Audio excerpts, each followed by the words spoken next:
Hello, and welcome to the Body Fusion Therapy Podcast. I'm your host, Dr. Heather Demirci.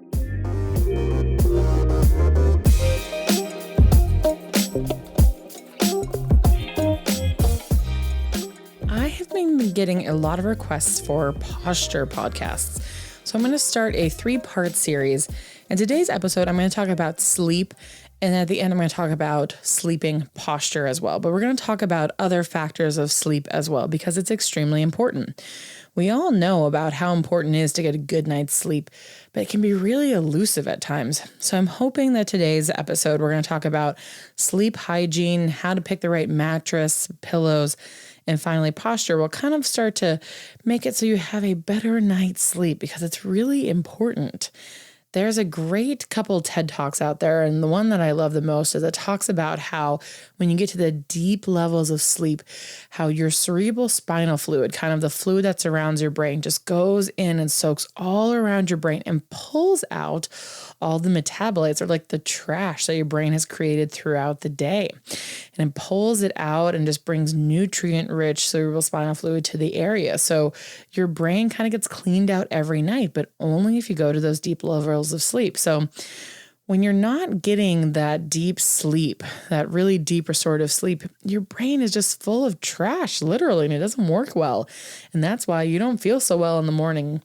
And sleep is going to be really important for your body to regenerate and to get healthy. Your body needs to kind of shut down almost when you're sleeping so that your body can start to repair itself from the damage that you do during the day. So how do you get good sleep? Well, that starts with sleep hygiene. And really, the importance of getting a good night's sleep and kind of setting yourself up for success starts in the morning.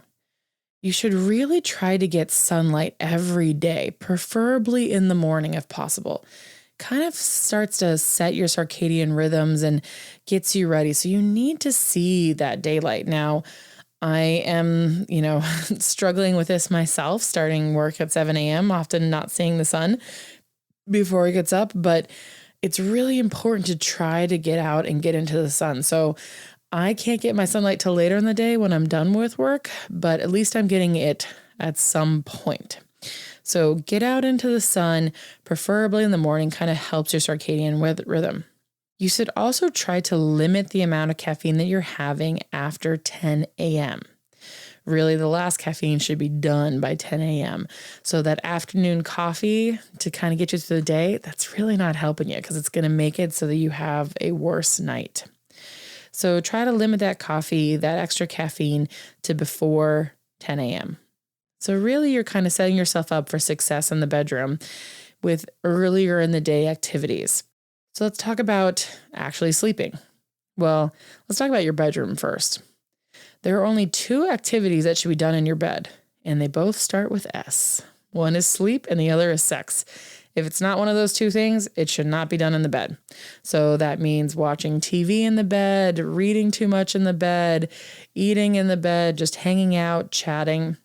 The bed is not the place to do that, especially if you have issues with sleep. You want to start to set these good habits. This is what we call sleep hygiene, so that you're setting yourself up for a good night's sleep. So don't watch TV in bed or work in bed.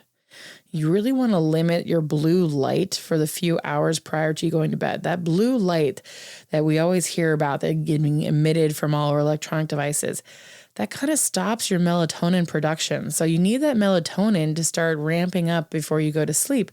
It's going to help put you to sleep, and the blue light is going to be an issue. So I want to watch TV at night with my husband or with my kid. And so I actually wear blue light blocking glasses, like the ones that are seriously bright orange. And it really does make a difference. I feel like I'm able to turn off my brain a little bit more and get to sleep faster. But if I'm seeing just those bright blue lights coming from my computer screen or coming from the TV or coming from my phone, I can definitely tell it wakes me up quite a bit. It's kind of a shock to the system. Especially if I take my glasses off for a second and look at a screen, it's just like, wow, this is what I was looking at all the time. It just kind of wakes up your whole system in your brain. So if you're going to watch TV or be on your phone, make sure you try to get a pair of good blue light blocking glasses. You want to keep your room really cool. colder than you think, around like 65 degrees if you can. We try to keep it around 68 because power and electricity is really expensive in California, but if you can, try to keep it around 65 degrees. You want it to be nice and cool. That kind of starts to set your body in the mood as well. This is why also taking a nice bath, especially for babies, if you give them a nice warm bath before bed, it almost sets them to sleep because you increase their body temperature and then you cool them off by being in a cool room, and it just sends them right into a slumber. So you can also try that same trick of kind of having a warmer shower and then being in the cool air-conditioned room if you can, to kind of get your body ready for a good night's sleep.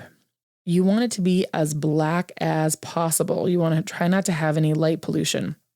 You can do this by getting blackout curtains. We have those too. I also have an eye mask that I wear. It usually comes off in the middle of the night, but it really does help me get to sleep to have total darkness. My husband jokes that as soon as that eye mask goes on, I am out. It's almost like Pavlov's response at this point where I'm like, I can't see anymore. I'm just going to go straight to bed.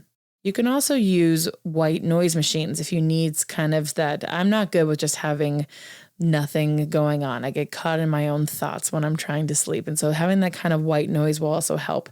It also helps to make it so the middle of the night, not little noises will wake you up. You're not going to be as light of a sleeper then. So use those white noise machines if you can. Now, for people that sleep is a really big issue, like a really, really big issue where they can't sleep at all, they're only sleeping a couple hours a night, you need to get a little bit more aggressive about your sleep hygiene. So with those people, lying awake at night is terrible and can really mess with somebody and start to try and change their relationship with their bedroom. Remember, in the bedroom, only two things should be happening: sex and sleep. So if you're trying to sleep but you're not, you need to get yourself out of that situation. So only go into the bed when you are sleepy. So you need to start to try to do these other techniques that we're talking about getting the early sunlight, decreasing your caffeine, stopping blue lights. But if you're not tired yet, don't go into your bed. If sleep is a major issue for you, only go into the bed when you start to get really sleepy. And then if you wake up in the nighttime, you can try see if you can go to bed within 5 minutes of just waking up and being there. But if you're not going to be falling asleep, you need to get out of bed. You need to go do something else, whether that be on your couch and listen to something. Like, that doesn't mean that you need to go watch TV. That's not going to help you. If you absolutely have to watch TV, wear those blue light blocking glasses so it doesn't screw up with your melatonin production. But you can read a book, or you can listen to music or listen to a podcast, but something that's going to kind of calm you down and get you ready for sleep again. But don't go back into bed until you're really tired. Because yet again, you want to start to associate your brain to think that when you're in the bed, you're sleeping. And if you're staying awake and staring at the ceiling, that's not helping. So you really want to try to get into this rhythm of, if you wake up, get out of bed, do something different, and only go back into the bed when you're really sleepy. And if you only get a few good hours of sleep, that's better if we're going to be breaking that cycle of you being lying awake in bed and not getting any sleep. And it can take a couple weeks to get used to this. I had a patient who was starting with only literally 3 hours of sleep in the bedroom. But when he'd be asleep, it'd be really good sleep. And then when he'd wake up, he'd have to get out. And eventually, over the next couple weeks, it got to the point where he was getting about 7 hours of sleep. But he just had to break that cycle in his brain. You know, I joked about how my husband says when I put my eye mask on, it's like Pavlov's response and I'm out, because I've trained my brain that when that eye mask goes on, I'm going to bed. If there's times where I am not falling asleep with my eye mask on and my brain's still thinking, I'll take it off, because I don't want my brain to start to associate that even though I have my eye mask on, that doesn't mean I'm going to go to sleep. No, eye mask goes on for me and I am asleep. So for people that really struggle with sleep, it needs to be that if you're in the bed, you're sleeping. You're sleeping or you're having sex, one of the two. So if you're not sleeping, get out of the bed. I really like it for patients to also start to track and monitor their sleep. I know some people don't like to wear devices when they sleep, but I wear my Apple Watch personally, and I just turn it into airplane mode and do not disturb. So it's not emitting anything. It's not going connecting to my phone at all. It's just on do not disturb. It's just working kind of as a watch, but it's monitoring my sleep. There's also I know you can use Fitbits, or there's other devices that Amazon's come out with, or there's also rings, like there's the Aura ring that you can wear and start to track your sleep. I think this is great to start to find patterns of what makes a good night's sleep and what doesn't. Like I've learned from myself that I can't have white wine anymore. White wine, my heart rate is skyrocket high all night long, and I don't get a minute of deep sleep. But I can have red wine. Red wine doesn't seem to affect it. Hard alcohol does. If I eat too much protein, I'm not going to get a good night's sleep. If I finish eating before 6 p.m., I'm going to get better sleep than if I'm eating up until 8 p.m. And these are all things that I was starting to test out by looking at the data from my Apple Watch telling me how my night's sleep was. So as someone that has really struggled with sleep in the past, it was important for me to be able to test out these hypotheses and look at different patterns. And the best way to do that is to have some sort of device that will help track when you're going into deep sleep, if you're getting deep sleep, what's happening with your heart rate and such. So that also will give me information as a practitioner if I'm really working on somebody that's just they're dealing with headaches or chronic disease and just aren't healthy overall. Sleep's a big part of that. So I want to understand what's happening with their sleep patterns. And it's just really helpful to start to understand, like, why did I wake up this morning and I felt really good compared to other nights I didn't feel good? What could it have been that I did prior to? So I just think it makes you more aware of what's happening with your sleep, but because it's so crucial, you really want to have good sleep and do whatever you can to have that nice restorative sleep. So that's a little bit of that sleep hygiene component of what you can do to get a good night's sleep. So let's talk more about the mattress and the pillows you use, and then finally posture. So you want to spend good money on your mattress. You spend a third of your life in bed, so it's worth the investment. We're worried about our cars, having a good car to sit in, when the amount of time we spend in our car, depending on where you live, because LA, there's a lot of traffic, but the amount of time you're spending in your car is nowhere near the amount of time you're spending in bed. But yet people will just buy a cheap mattress and not care about it. That's a problem. You want to invest in a good mattress. It is worth it. I always say that a harder mattress is better than a softer mattress, with the fixed caveat if you have a fixed spinal deformity. So someone that's really elderly that has a big kyphosis, kind of the big hunchback, they need to have a softer bed. And someone that has like a really bad scoliosis, they might need to have a softer bed too. But most people actually need a firmer mattress. If it's too soft, your body's just kind of collapsing into it, and those areas of dysfunction are not supported in the ways they should be. So you actually want to have a firmer mattress. So I buy the firmest mattress I can, and then I put on a topper on. So I use memory foam. I'll talk about memory foam in a second, why a whole mattress of memory foam isn't a great idea, but a little memory foam topper. So it just gives you a little bit of cushion. So you feel a little bit of that kind of snugness of a soft bed, but it's not surprising to me when patients say that they went away for the weekend and there's a really soft bed and their back's really bothering them, because you need to have that support. You need to have your whole body supported and not sinking in specific areas. So the firmer the mattress, the better. And then just make it easier by putting a topper on there. The reason why I say that memory foam really isn't good, it's only good in colder areas because it actually expands. I used to work on a therapist, and she was telling me that she went into a mattress company to find a new mattress, and they were trying to sell these memory foam mattresses to her. And she said you could see it literally falling off the edge of the box spring, because as it heats up, that memory foam is just going to expand and get really, really soft. And so that's not going to give you the stability that you're looking for. Now, I grew up in the mountains of Colorado, and my parents have a memory foam mattress up there, and it's like a brick of cement at first when you lie down on it. But as your body starts to heat it up a little bit, they were able to sink into it, but just the right amount where they were still getting support, because overall it was just colder up there in Colorado, even in the summertime at night.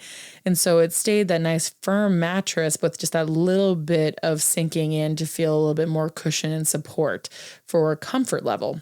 So that's why I do a memory foam topper on top of our mattress. So I get the stiffest mattress I can and then memory foam on top of it just to give myself a little bit of cushion where a little bit more comfortable, but still staying stabilized. But a whole memory foam mattress, probably not a good idea unless you live in a cold climate or you always keep your house at a really cold temperature, because it's just not going to give you the support that you think it is. Now let's talk about pillows. So there's 3 different types of pillows, really. You have your cotton pillows, your memory foam pillows, and your down pillows. Cotton and foam are not going to give you the support that you think it is. Down's really the best pillow. Let's talk about cotton and foam. So that memory foam pillow, and I really don't like those ones that are kind of have the divot already there for your neck. Don't think those are great to have. But that memory foam, as it's getting heated up with your head and the heat coming from your head, because we all know there's a lot of heat that's dissipated from your head, it gets too warm and it kind of starts to squish out and it's not supporting you the way that it should be. And so actually you're getting little activations of the muscles in your neck and you're having to hold your head up and hold your head in a position. That's not going to help for you to get to relax and be able to sleep. So I don't like memory foam pillows. I don't think they're as effective. They might feel good at first when you lie down, but as the night wears on, your head's going to start sinking more and more, and those muscles are going to have to start to contract. Cotton just aren't good pillows at all. I mean, you can see a cotton pillow and you can smash it down really hard and it comes into like nothing. So it's not going to be supportive of your head, right? The head actually weighs quite a bit. And as you sleep, you're going to go in like a state of paralysis and full relaxation. And that cotton pillow is not going to hold your head up in either position that you're in, either if you're on your back or your side or your stomach. It's just not going to be good. So I like down. Down is one of the best pillows, and they do make good down alternatives now. But down's going to be that only pillow that's really going to conform to your body and stay there and help to stabilize you. And you can kind of mold it and push it and scrunch it in all the different ways that you need to stay in that nice stability, to keep your head in that nice neutral position that we're going to be looking for. So I think down's always the best. Yet again, if you have some sort of allergy though, try to find a down alternative. And people are always surprised at this. My patients that come into my office, they love my pillows. That's always one of the comments that I get is how comfortable my pillows are. Guess what? They're from IKEA. They're down pillows from IKEA. I had a patient who went on the journey for the best down pillow that he could find. And he spent $300, $200, like all this money on pillows. And guess what? The best one was the IKEA one for like $50.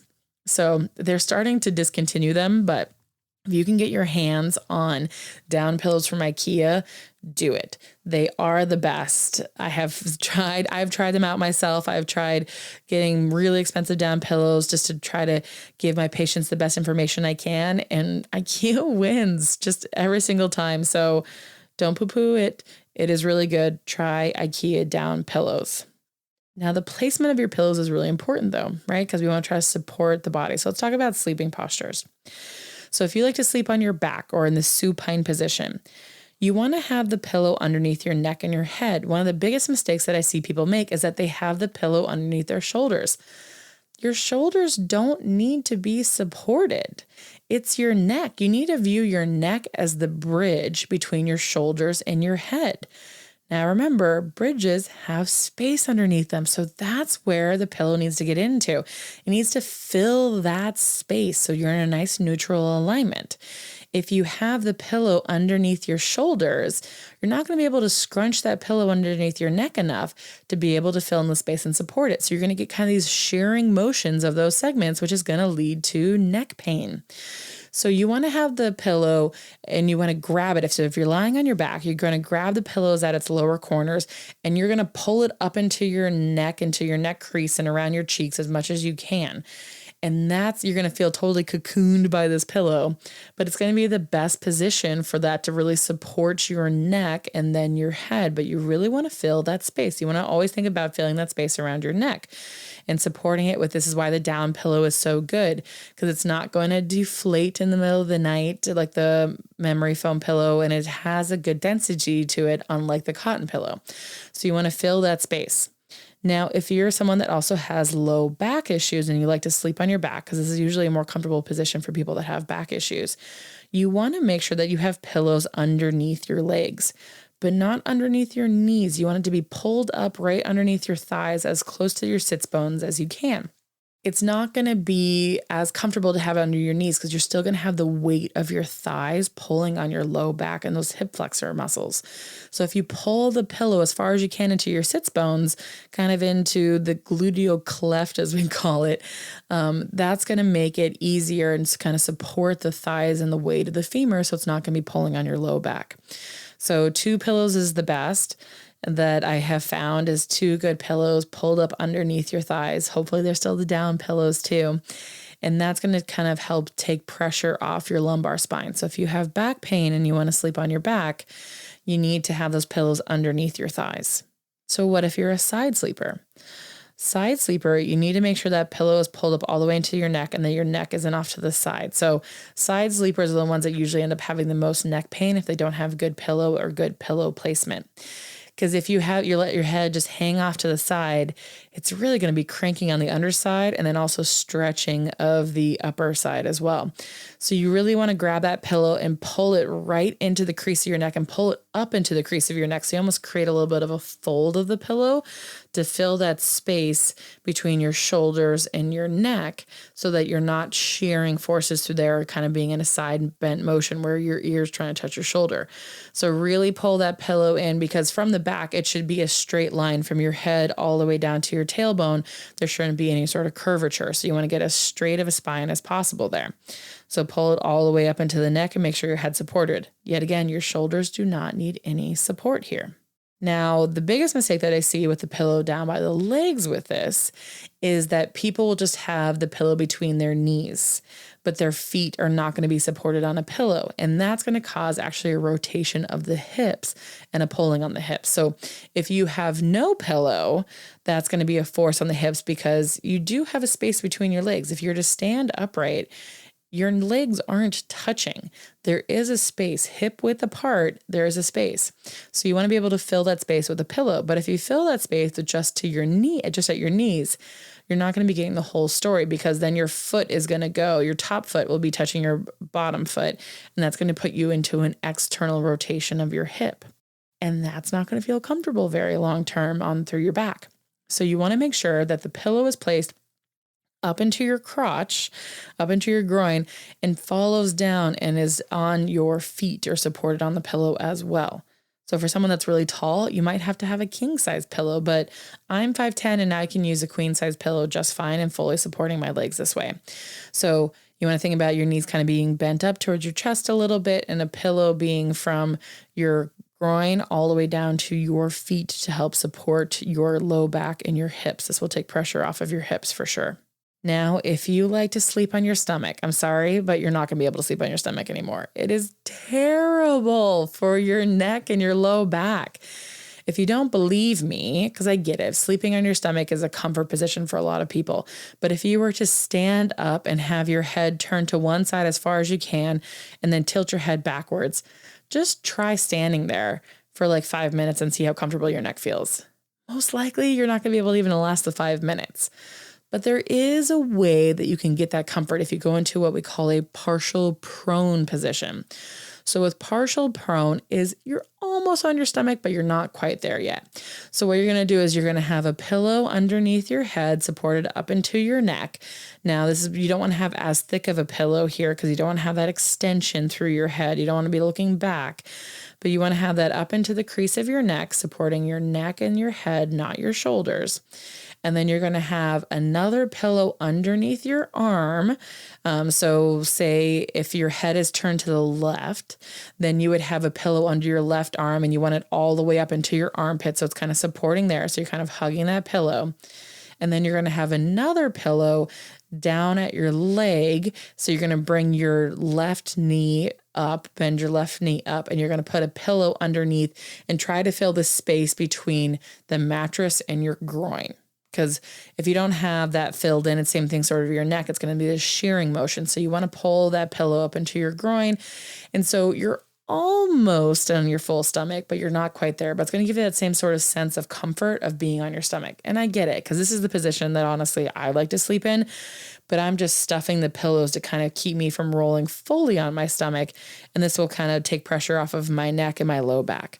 So stomach sleepers, I'm sorry, that's really a terrible position, but this partial prone you'll find is actually quite comforting, especially with these pillows stuck into you. So really the perfect number of pillows to have in my eyes is about 3, because if you're lying on your back, you'll have 1 underneath your head and 2 underneath your legs. If you're lying on your side, then you can have 2 pillows on your side, depending on how broad your shoulders are, and then 1 between your knees. And if you like this partial prone position, you'll have 1 under your head, 1 under your arm, 1 under your leg. So 3 pillows is kind of the perfect number of pillows to have to kind of be able to stabilize your body in all these different positions. So just food for thought. I know that means a lot of pillows and a lot of pillowcases, and maybe your partner's not going to be so excited about all these pillows, but if you're getting a better night's sleep, then I think that they'll be appreciative of that. So think of investing in 3 good down pillows. This is where IKEA is also great because they're cheaper than like the $300 pillows that my other patients have tried. I'd much rather spend $150 on pillows than $900 to still get a good night's sleep and actually a better night's sleep. So I hope that starts to answer some of the questions of how sleep should be, things you can do to get a better night's sleep, but then also to what sort of posture and how you can position yourself so that you're comfortable with your sleep and you're able to stabilize your body and decrease the aches and pains that you might be feeling in the morning. Have a good night.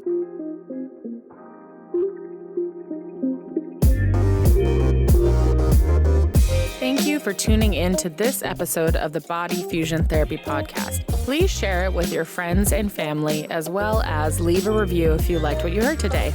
We're looking forward to continuing this journey of looking at the body. Tune in next time.